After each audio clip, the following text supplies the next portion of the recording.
isan'ny nitana ndraikitra goavana tamin'ny fahazahoantsika iny tobidaka erataniny ny mpanazatra arandria maroaja doly nambarany fa tena sarotra ny lalana no diavin'ny mpilalao malagasy vo azontsika ny anaram-boninahitra.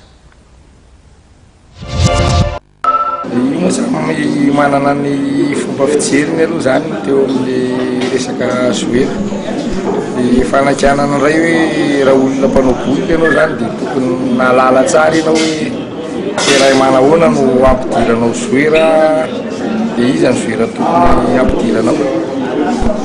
Rehefa natao moa dia fampidirana le zoera dia misy ny nahomby dia misy ny tsy mahomby dia ny andalana zany mijery foana hoe aiza ny zoera tena tokony afaka amin'ny lalaoetsy dia aiza ny zoera tokony afaka amin'ny lalaoetsy.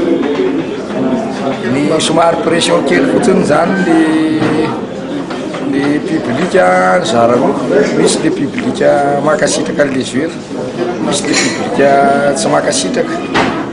Tsy makasitraka moa zay efa hoe manao pression le aresantsika malagasy zay foana fa miezaka foana zany dia nanome moralina ny zoera foana.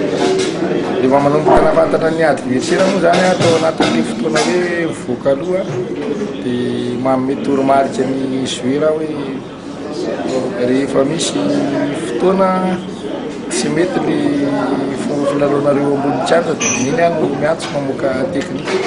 Fa rehefa mitovy zany ny hevitray dia tsy miantso an'le zoera mihitsy.